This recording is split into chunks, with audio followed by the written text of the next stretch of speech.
Sanskriti University for excellence in life. BTech Agri BSc lateral entry.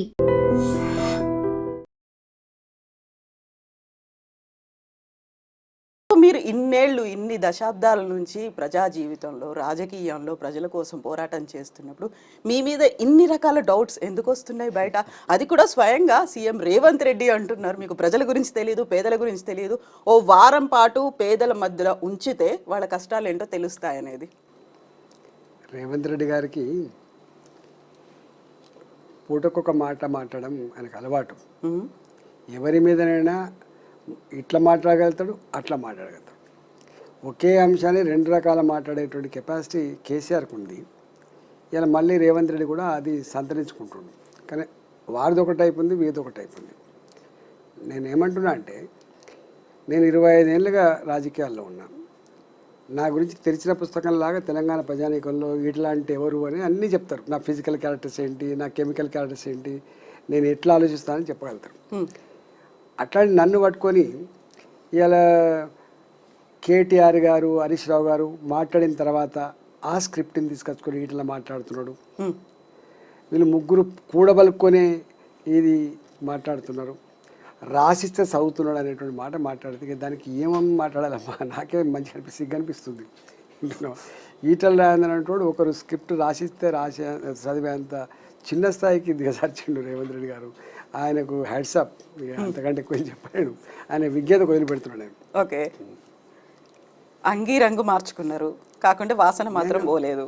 నేను ఒక్కటమ్మా, టీఆర్ఎస్లో ఉన్నా, బీజేపీలో ఉన్నా, రాజకీయాల్లో నుంచి బయటికి పోయినా కూడా నేను ఎప్పుడు కూడా పేదలకు రాజ్యం అన్యాయం చేస్తే, పేదల జీవితాల్లో మట్టి కొట్టే ప్రయత్నం చేస్తే, పేదలను దొంగలాగా చిత్రీకరించే ప్రయత్నం చేసి వీళ్ళు వాళ్ళ మీద అణచివేతకు గురైతే 100% నేను రియాక్ట్ అవుతాను. నీకు మొదటి నుంచి తెలుసు. నాట్ ఓన్లీ దిస్, నేను టీఆర్ఎస్ ఉద్యమంలో ఉన్ననాడు కూడా తెలంగాణ కోసం ఎట్లా కొట్లాడినామో, తెలంగాణ ప్రజల మీద అనేక రకాల ఇష్యూస్ వచ్చినప్పుడు మీరు సాక్ష్యం, ప్రత్యక్ష సాక్ష్యం. ఇందిరా పార్క్ దగ్గర శాసనసభ సమావేశాలు జరుగుతున్నప్పుడు ఆనాటి ఎమ్మెల్యేగా కావచ్చు, ఫ్లోర్ లీడర్గా కావచ్చు, 20-25 టెంట్లు వేసుకొని వాళ్ళు సెకండ్ ఏఎన్ఎంలు కావచ్చు, వాళ్ళు విఆర్ఏలు కావచ్చు, వారి విఆర్ఓలు కావచ్చు, అంగన్వాడీ టీచర్లు కావచ్చు, వాళ్ళు కాంట్రాక్ట్ లెక్చరర్స్ కావచ్చు, కాంట్రాక్ట్ టీచర్లు కావచ్చు, అందరు టెంట్ వేసుకొని ఉద్యమాలు చేస్తున్నప్పుడు అన్ని టెంట్ల కింద మాట్లాడగలిగింది, సంఘీభావం చెప్పింది, మీకున్నా నేనని చెప్పింది ఎవరమ్మా? నేను కాదమ్మా, ఆనాడుకు వచ్చేసాను కదా. ఇవే ఇంతెందుకమ్మా, ఆయనకు ఒకటి గుర్తు చేస్తున్నారు రేవంత్ రెడ్డి గారికి. ముఖ్యమంత్రి గారు కేసీఆర్ గారు మున్సిపల్ కార్మికులు సమ్మె చేసినాడు, 1700 మంది కార్మికుల్ని ఒక కలంపోటుతో తీసేసిండు. మీకు ఐడియా ఉండాలి. 2014 ఎండింగ్ 2015. ఎందుకు అంటే వాళ్ళు జీతభత్యాలు పెంచాలని చెప్పి మేము మున్సిపల్ కార్మికులను తెలంగాణ వస్తే మా బతుకులు బాగుపడతాయని చెప్పి మీరే చెప్పిండ్రు. అయ్యా మీరు చెప్పిన మాటలు గివి, మీరు ఇచ్చిన హామీలు గివి అని చెప్పి వాళ్ళ సమ్మె చేసిండు. సమ్మె చేస్తే 1700 మంది తీసేసిన నాడు నేను మంత్రిగా ఉన్నా. నేను బాగా చెప్తూ ఒక్కసారి చెప్పినా మా సార్కి, ఆనాడు ముఖ్యమంత్రి గారికి 2 సార్లు చెప్పినాం, వినలేదు వారు. వినకపోతే నేను డైరెక్ట్గా ఆనాడు 1700 మంది కార్మికులు లిబర్టీ దగ్గర ఒక హాల్లో మీటింగ్ పెట్టుకుంటే ఆ మీటింగ్ కాడికి పోయి మాట్లాడి సంఘీభావం చెప్పొచ్చినమ్మా నేను. అంటే నా మంత్రి పదవి, ముఖ్యమంత్రి గారి విశ్వాసం కోల్పోయినాడు, మంత్రి పదవి పోద్దని తెలియదా అమ్మా? అదే పార్టీలో ఉండి అదే ప్రభుత్వంలో మంత్రిగా ఉండి అంటే వాళ్ళకి అర్థం కావాలి. రేవంత్ రెడ్డి గారికి తెలియాల్సింది గది. అంటే ఆర్థిక మంత్రిగా పనిచేస్తున్నాను, సీనియర్ లీడర్నల్లా నేను అప్పటికే కేసీఆర్ గారు రైట్ హ్యాండ్ అని, లెఫ్ట్ హ్యాండ్ అని ప్రచారం ఉంది, నేను చేసిన. ఇంతెందుకమ్మా ఇదంతా పక్క పెట్టు. జగమెరిగిన సమ్మె ఆర్టీసీ కార్మికుల సమ్మె ఎట్లా జరిగింది, ఏం జరిగింది, ఎంతమంది చనిపోయినరు, రాజిరెడ్డి గారు ఆయన ఎవరో పెట్రోల్ పోసుకొని ఎట్లా తగలబడ్డాడు, దాని తర్వాత ఎట్లా ఎమోషనల్ అయింది మీకు తెలుసు. స్వయంగా ముఖ్యమంత్రి గారు అన్న మాట ఏంటంటే, కొంతమంది వేదవులు మా దాంట్లో ఉండి కొంతమంది సపోర్ట్ చేస్తున్నా కూడా చెప్పాడు. అంటే ఆనాడు ఆర్టీసీ కార్మికులు చేసే సమ్మె గంత అణచివేతకు గురి చేయొద్దని చెప్పి సంఘీభావం చెప్పినాడు అమ్మ మేము. అంటే మాకు తెలియదా, మీరు ఇంతకుముందు చెప్పినట్టుగా మా మంత్రి పదవి పోద్దని తెలియదా? మంత్రి పదవి కోసం పెదవులు మూసుకున్నాం కాదమ్మా మేము. మంత్రి పదవి కంటే కూడా ఇవాళ ఆర్టీసీ కార్మికుల యొక్క సమ్మె న్యాయమని చెప్పి అనిపించింది, నా మున్సిపల్ కార్మికుల యొక్క సమ్మె న్యాయమని అనిపించింది కాబట్టి ఉన్నాం మేము.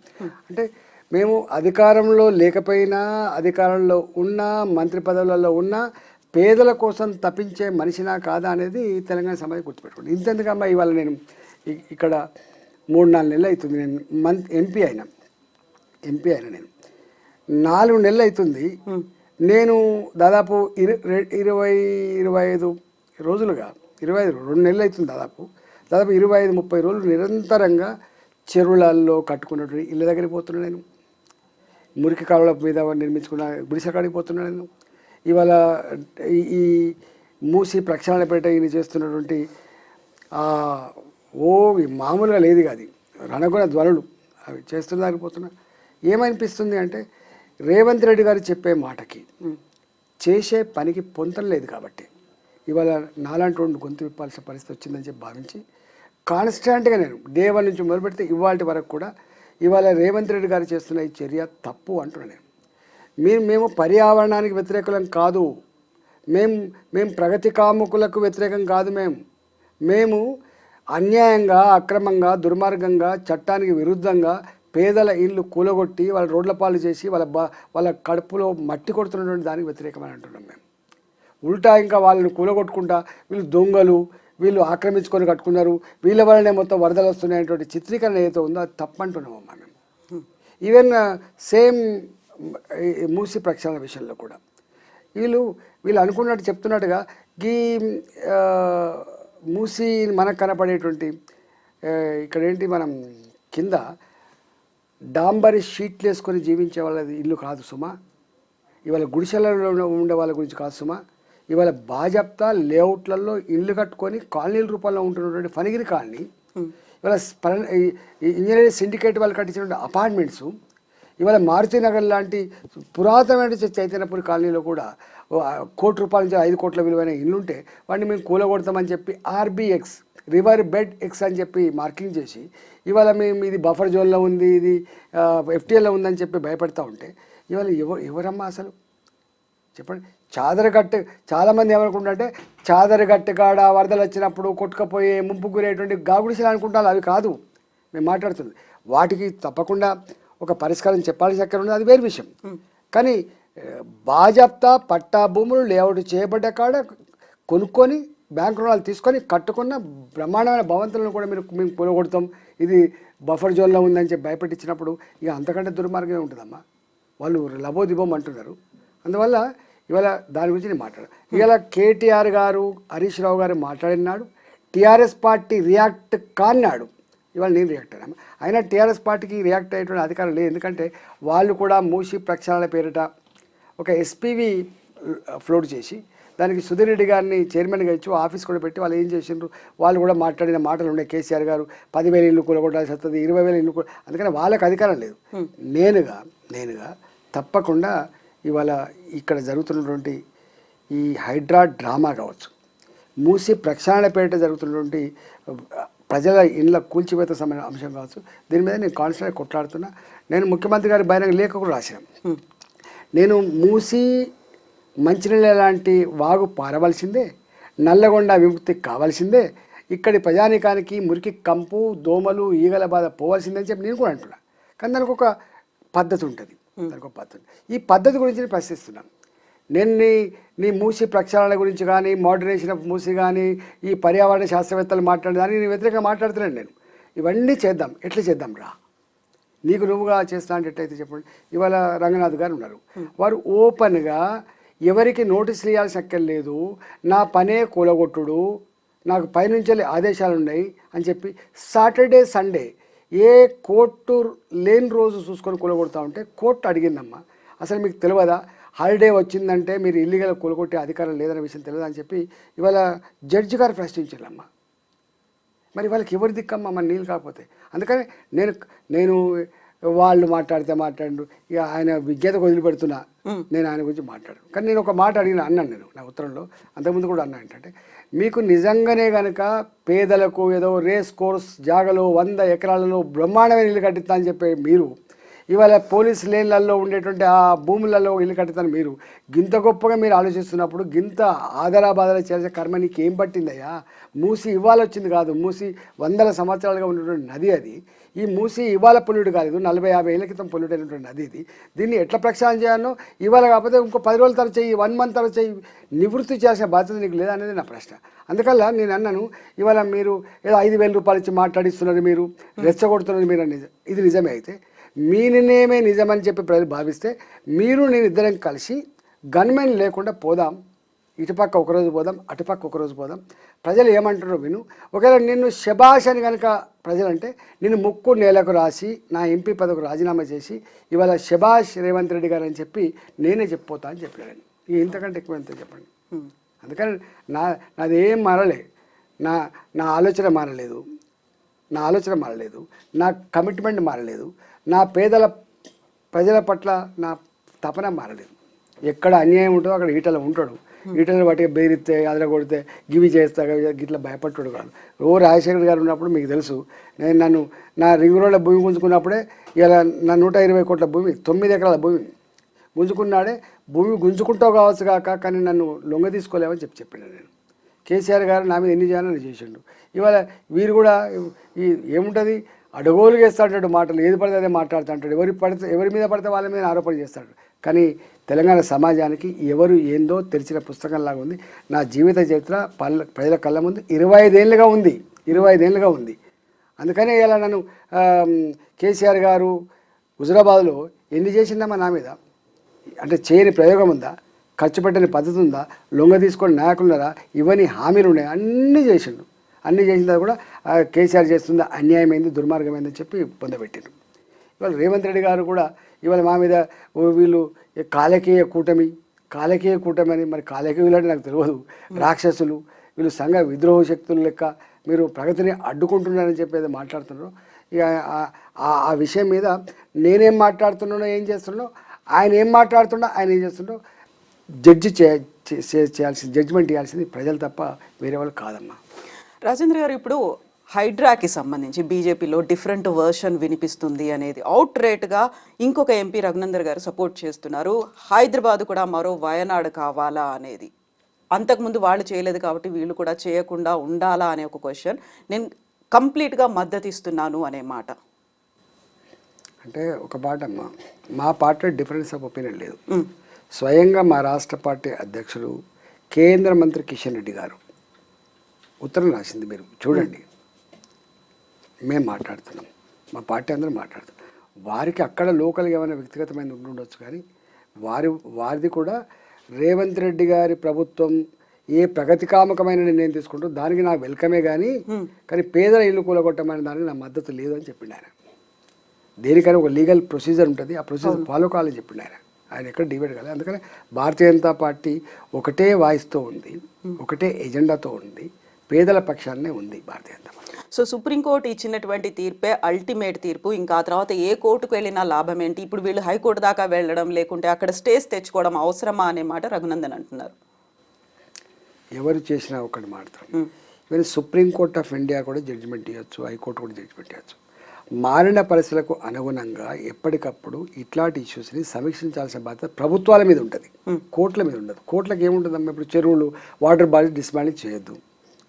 కానీ సుప్రీంకోర్టు జడ్జిమెంట్ ఉన్నప్పటికి కూడా ఇవాళ బతుకమ్మకుంట ఎక్కడ పోయింది, యూసుఫ్ కూడా చెరువు ఎక్కడ పోయింది, మాసప్ ట్యాంక్ చెరువు ఎక్కడ పోయింది, ఇంతెందుకమ్మా నీ హుస్సేన్ సాగర్ మక్తా కట్టబడేటువంటి మొత్తం కాలనీలు కట్టబడ్డాయి.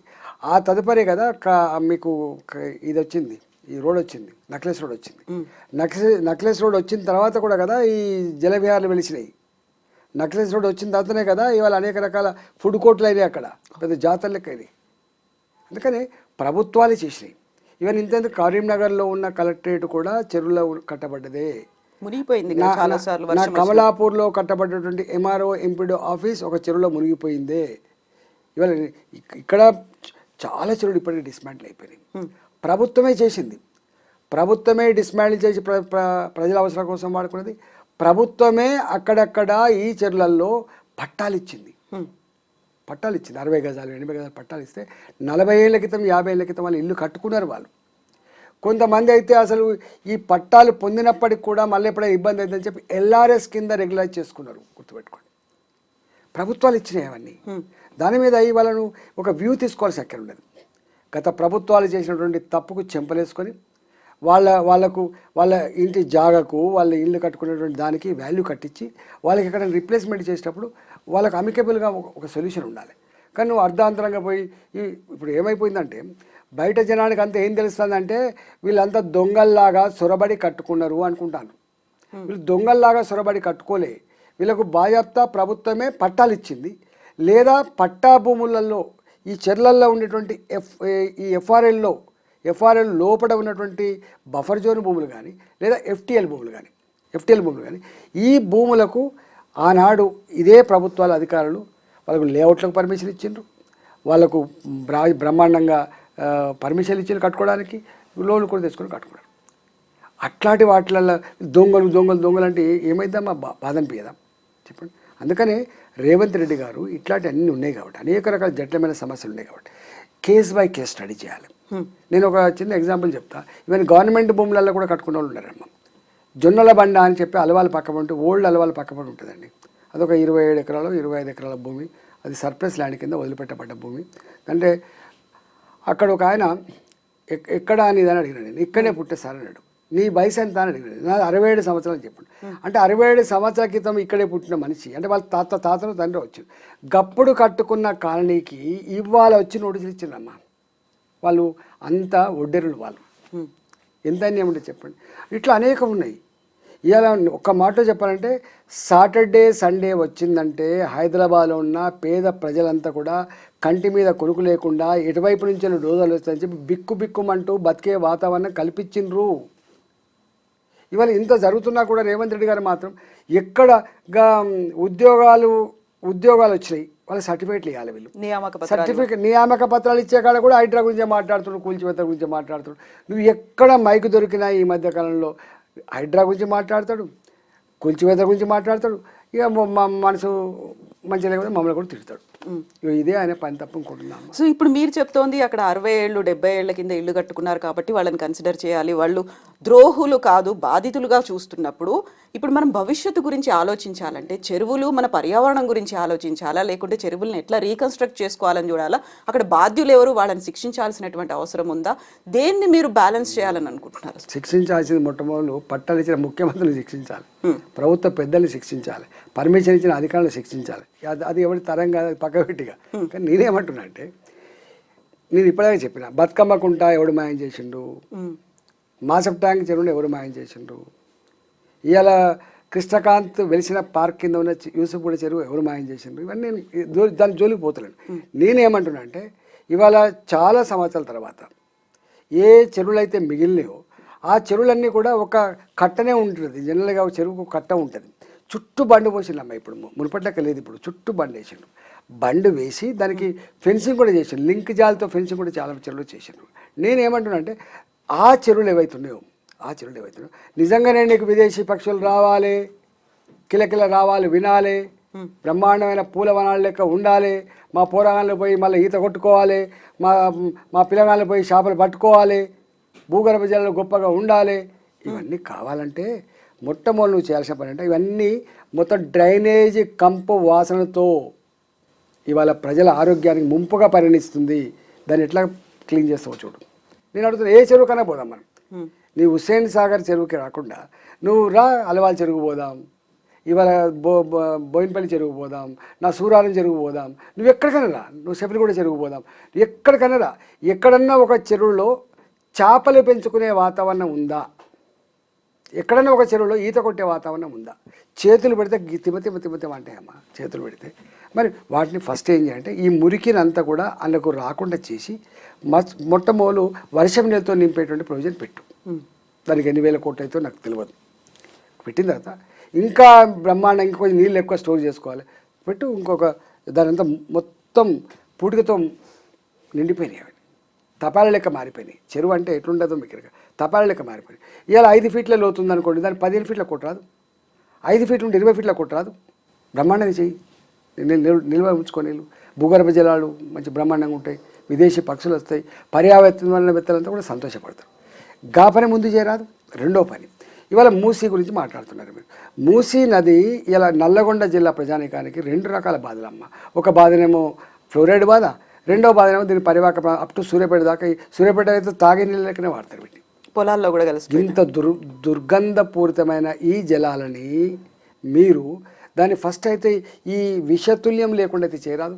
రసాయనాలు రాకుండా డ్రైనేజీ రాకుండా, లేదా డ్రైనేజ్ ఇచ్చిపెట్టినప్పటికి కూడా దానికి ఇప్పుడు ఎస్టీపీ ప్లాంట్ పెట్టి ఏదైతే మేము ఒక్కొక్క దగ్గర బాటిల్ మీద రాసి ఉంటాయి, మా వాటర్ మీద కొన్ని వాటర్ బాటిల్ మీద ఏం రాసి ఉంటాయి, మేము డ్రైన్ వాటర్ నుంచి ఈ వాటర్ తెచ్చినామంటారు. అంటే గంత టెక్నాలజీ ఉన్నట్లు లెక్క. ప్యూరిఫై చేసి తీసుకొచ్చిన తాగొచ్చు. మరి గంతగా బాటిల్ మీద మేము డ్రైన్ నుంచి వెళ్ళి తీసుకొచ్చిన వాటర్ అని చెప్తున్నప్పుడు, డ్రైన్ వాటర్ అన్నప్పుడు ఇప్పుడు సూర్యాపేట పోయిన తర్వాత తాగే నీళ్ళు లెక్క మారుతున్నాయి, న్యాచురల్గానే మారుతున్నాయి అన్నప్పుడు టెక్నాలజీ అయితే అంత గొప్పగా ఉండుంటాయి కదా.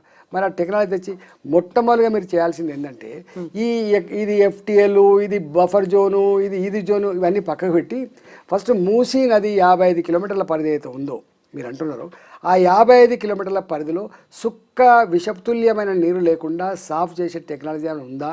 మీరు ప్రపంచవ్యాప్తంగా టెండర్లు పిలవండి, ఆ పని చేయండి. నెంబర్ 1. నెంబర్ 2, ఆ తదుపరి మీకు ఏం కావాలి? మీకు కావాల్సింది హైదరాబాద్ మునగకుండా ఉండాలి. హైదరాబాద్ ముంపు గురి కావడానికి చెరువులు కారణం కాదు, హైదరాబాద్ ముంపుకు గురి అయ్యడానికి కేవలం మూసి మాత్రమే కారణం కాదు. హైదరాబాద్లో ముంపు గురి కావడానికి 3 కారణాలు ఉన్నాయండి. ఒకటి, ఏ చెరువు అయితే మత్తడి పడుతుందో ఆ చెరువు మత్తడి నీళ్ళు పోయేటువంటి కాలువలన్నీ కూడా తిన్నగా అయిపోయినాయి.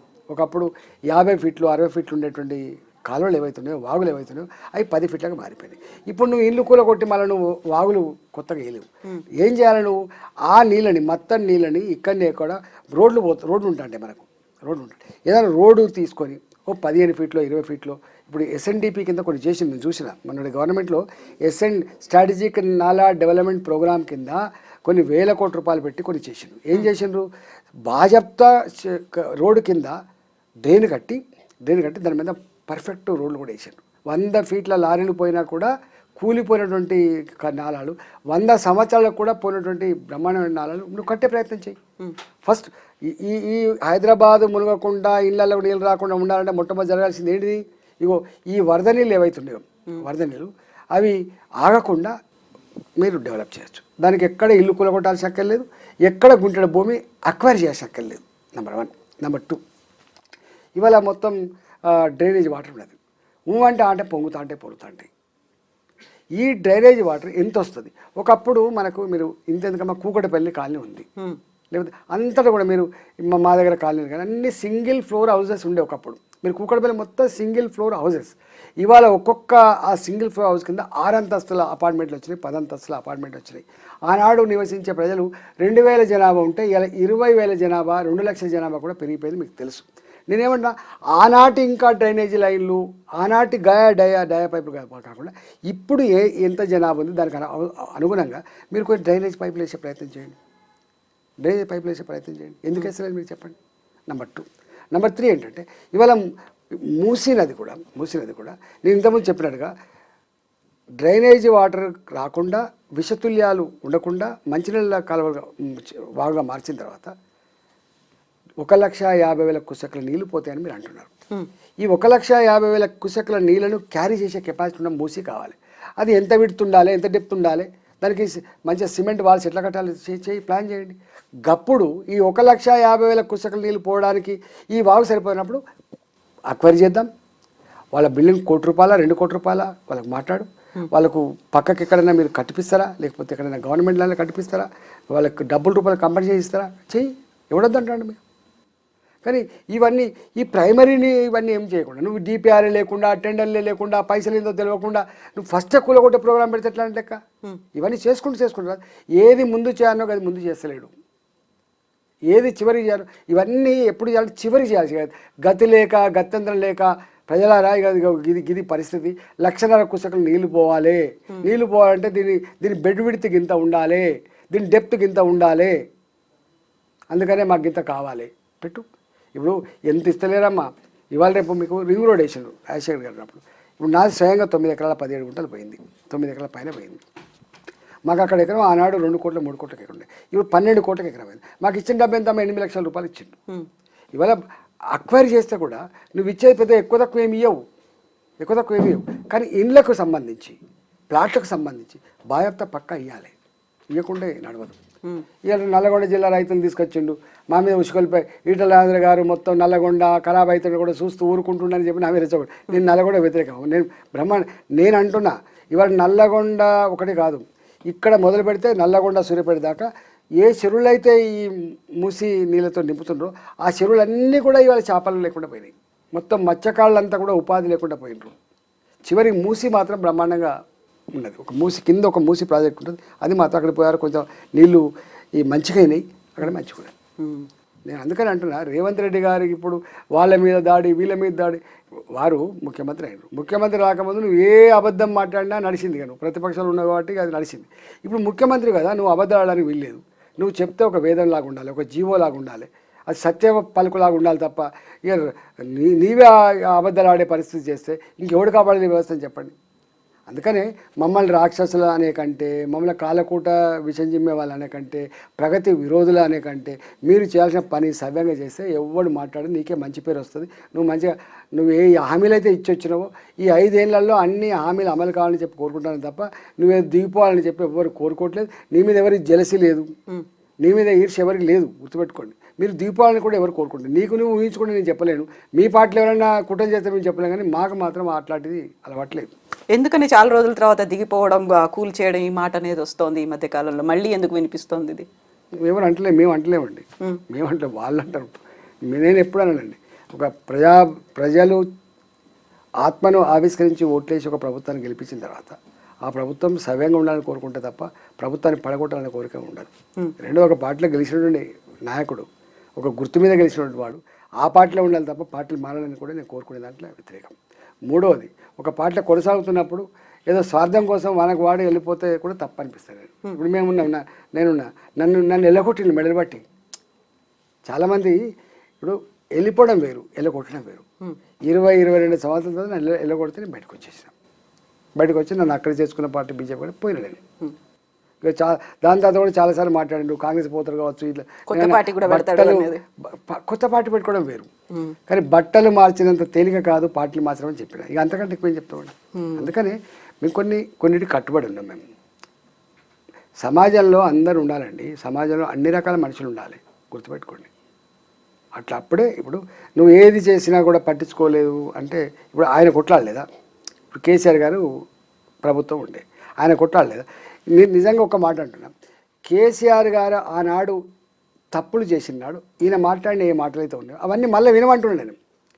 ఇళ్ళ కూల్చివేతల మీద ఇంతెందుకు, ఇప్పుడు అయ్యప్ప సొసైటీలో కేసీఆర్ గారు కూల్చివేస్తున్నప్పుడు ఈయన మాట్లాడిన ఉపన్యాసం వినమని చెప్పండి, నేనేమంటలేను. అన్నీ వారు మాట్లాడి, నేను అంటున్నా అధికారం లేనాడు మాట్లాడిన మాటలు అధికారం వచ్చిన తర్వాత తప్పైతాయా మరి? అంటే ఎన్ని అడ్డదారులైనా తొక్కి అబద్ధాలైనా ఆడి అధికారమే ఎజెండాగా నువ్వు బతికితే దానికి ఎవడేం చేయలేడు. ఇక మీరు మీ నైజం అది ఉన్నట్టుంది. మీరు అమెరికాలో పోయి మాట్లాడింది కూడా అదే, ప్రజలు మోసం చేయాలని కోరుకుంటారట, ప్రజలే మోసం చేయాలని కోరుకుంటారట, అబద్ధాలు చెప్పేవాళ్ళని నమ్ముతారట. ఇక దానికంటే ఇంకేం చెప్తారు, అబద్ధాలు నమ్ముతారు ప్రజలు అన్నప్పుడు దానికి ఆన్సర్ లేదు. సో ఇప్పుడు అబద్ధాలు చెప్పడాన్ని నమ్మడం లేకుంటే హామీలు వీటికి సంబంధించి చూస్తే లేటెస్ట్గా వచ్చినటువంటి హర్యానా, జమ్మూ కాశ్మీర్ ఎలక్షన్ రిజల్ట్స్ని ఎట్లా చూస్తున్నారు మీరు? అంటే డెఫినెట్గా ఇప్పుడు ఒకటండి, కాంగ్రెస్ పార్టీ ఈ మధ్యకాలంలో ఒక ప్రచారం ఎత్తుకుంటుంది, అయిపోయింది బీజేపీ పోతుంది అని చెప్పి వాళ్ళు అనుకుంటున్నారు, ప్రజలు అనుకోవాలి. అది ఇప్పుడు హర్యానాలో అనేక రకాల ఈక్వేషన్స్ ఉంటాయి కదా, 10 ఏళ్ళు పరిపాలన చేసింది, ఢిల్లీని ఆనుకొని ఉంటుంది. ఇలా హిమాచల్ ప్రదేశ్ జీతాలు లేని పరిస్థితికి వచ్చింది. ఎవరున్నారు అక్కడ? కాంగ్రెస్ ప్రభుత్వం. కర్ణాటక ఎన్ని గ్యారెంటీలు ఇచ్చిండ్రు, ఎన్ని హామీలు ఇచ్చిండ్రు, ఇవాళ ఏం పరిస్థితి వచ్చింది? చివరికి స్వయంగా ముఖ్యమంత్రులే స్కాముల ముఖ్యమంత్రులే ఎల్లిరుకుండా మీరు చూసిండ్రు. ఇవాళ తెలంగాణ వచ్చింది, తెలంగాణ వచ్చిన తర్వాత ఇప్పుడు 9 నెలలు అవుతుంది. ఒక్క రైతు రుణమాఫీ చేయడానికే గిరికిలు కొడుతున్నారని ఇలా అర్థమైపోతుంది. అందుకని నాకు తెలిసి దేశవ్యాప్తంగా కాంగ్రెస్ పార్టీ అలవి కాని హామీలు ఇచ్చి కొన్ని అబద్ధపు ప్రచారాల పునాదుల మీద ప్రజలు నమ్మించే ప్రయత్నం చేస్తుంది. అక్కడక్కడ సక్సెస్ కూడా అవుతుంది. జాగ్రత్తగా ఉండాలని చెప్పి ప్రజలు భావించే పరిస్థితి వచ్చింది. కాబట్టే ఇలా హర్యానాలో ఫలితం వచ్చింది. జమ్మూ అండ్ కాశ్మీర్ ఇప్పుడు మాకు ఉన్నది, మాకు గొప్ప శక్తి వచ్చినట్టే. జమ్మూ అండ్ కాశ్మీర్లో ఏ భావన ఉంటుంది, ఏ ఫిలాసఫీ ఉంటుంది, అదంతా నేను చెప్పాల్సి అక్కర్లేదు. అక్కడ ఎవరు ఉంటారు, ఏం చేస్తారని నేను చెప్పాల్సి అక్కర్లేదు. అయినా బ్రహ్మాండంగా వచ్చింది. 29 సీట్లు ఏమో 30 దాకా వస్తున్నట్టుంది. 90లో 30 అంటే భారతీయ జనతా పార్టీ గొప్పగా విజయం సాధించినట్టు లెక్క. కాశ్మీర్లో ఏముంటుందో మీకు తెలుసు. ఇప్పుడిప్పుడే తేరుకుంటుంది. ఒకనాడు భారత్లో భాగం కాదన్న ప్రాంతం, భారత జెండాను అవమానించిన ప్రాంతం, మేము సపరేట్ దేశంగా ఉంటామనే ప్రాంతం, 370 ఆర్టికల్తో వాళ్ళు కాలం గడిపిన ప్రాంతం నుంచి 370 ఆర్టికల్ ఎత్తేసి ఇలా ఓట్లల్లో పాల్గొనేటువంటి స్థాయికి వచ్చింది. ఒకప్పుడు మీకు తెలుసు 5% ఓట్లు 10% ఓట్లే పోలైన స్థాయి నుంచి ఇలా 50% ఓట్ల పోలైన స్థాయికి వచ్చింది కదా. అంటే భారత ప్రజాస్వామ్య ప్రక్రియలో ఆ ప్రజలంతా భాగమైనరు. అదే విజయం భారతీయ జనతా పార్టీకి. భారతీయ జనతా పార్టీ విజయం గవర్నమెంట్ ఏర్పాటు చేయడం విజయం కాదు. భారతీయ జనతా పార్టీ విజయం అక్కడ 370 ఆర్టికల్ రద్దు కాబడ్డది. ఒకే దేశం ఒకే చట్టం అమలు కాబడ్డది. Number 1. Number 2, Jammu and Kashmir ఎన్నటికీ భారత్లో భాగమైనటువంటిది బట్టబయలైంది. ఎవడు కూడా కన్నెత్తి చూడడానికి వీల్లేదు నా కొడుకు అని ఒక హెచ్చరిక పంపించింది. జమ్మూ అండ్ కాశ్మీర్ ప్రజలు ఎన్నడూ ఓట్లలో భారత ప్రజాస్వామ్యాన్ని లెక్క చేయలేదు, భారత ఎన్నికల ప్రక్రియని లెక్క చేయలేదు, వాళ్ళు ఓట్లలో పాల్గొనలేదు. ఇలా ఓట్లలో పాల్గొనే ఒక విజయంగా భావిస్తాను. 4వ విజయం ఇలా 30 సీట్లు, దాదాపు 29-30 సీట్లు రావడం అనేది గొప్ప విజయంగా మేము భావిస్తాం. కాకుంటే నేషనల్ కాన్ఫరెన్స్ అక్కడ గవర్నమెంట్ని ఏర్పాటు చేస్తారు. అంటే వాళ్ళు అంతకుముందు ఎప్పుడు వాళ్ళే కదా, ఎప్పుడు వాళ్ళే కదా. ఇప్పుడు నేను చెప్తున్నా ఒకప్పటికి ఇప్పటికి ఎంత మార్పు వచ్చింది చూడండి. అయితే ఇప్పుడు మీరు రైతుల గురించి చెప్పినప్పుడు వెరీ రీసెంట్గా బీజేపీ ఎల్పీ రైతు దీక్ష చేసింది. అక్కడ యూనిటీ అనేది కనిపించలేదు. బీజేపీ ఎంపీలు ఎమ్మెల్యేలు అందరూ అక్కడ పార్టిసిపేట్ చేయలేదు, ఇంక్లూడింగ్ 2 కేంద్ర మంత్రులు ఉన్నారు తెలంగాణ రాష్ట్రానికి. దీంతో పాటుగా ఇంకో మాట వినిపిస్తోంది, 8 మంది బీజేపీ ఎంపీలు ఏం చేస్తున్నారు, రాష్ట్రానికి రావాల్సినటువంటి నిధులు కావచ్చు, స్పెషల్ గ్రాంట్స్ అనేవి ఉన్నాయి. వీటితో పాటుగా లేటెస్ట్గా వచ్చినటువంటి వరదలకు సంబంధించి ఆంధ్రప్రదేశ్లో 1000 కోట్లు ఇస్తే మన దగ్గర 440 కోట్లు మాత్రమే ఇచ్చారు, సగం కూడా రాలేదు అనేటువంటి మాటలు. నిజంగా ప్రస్తుతం ఉన్నటువంటి సమాజం దేనికి ప్రయారిటీ ఇస్తుంది? ఆర్థిక సంబంధాల చుట్టూ మాత్రమే తిరుగుతుంది. మళ్ళీ ఎన్నికలంగానే చాలా విరక్తి కలుగుతాం. మంచి అనిపిస్తుంది కదా, లేడీస్ కూడా ఛాలెంజింగ్ జాబ్స్ చేసినప్పుడు చాలా బాగుంటది. ట్రాఫిక్ అసిస్టెంట్స్ గా నియమించిన ట్రాన్స్జెండర్స్ అందరితో సాల్యూట్ చేయించుకుంటున్నారు. ఫుడ్ డెలివరీ ఇవ్వటానికి వెళ్ళినటువంటి డెలివరీ బాయ్ అనిల్ పై కళ్ళ ముందు పెళ్ళండి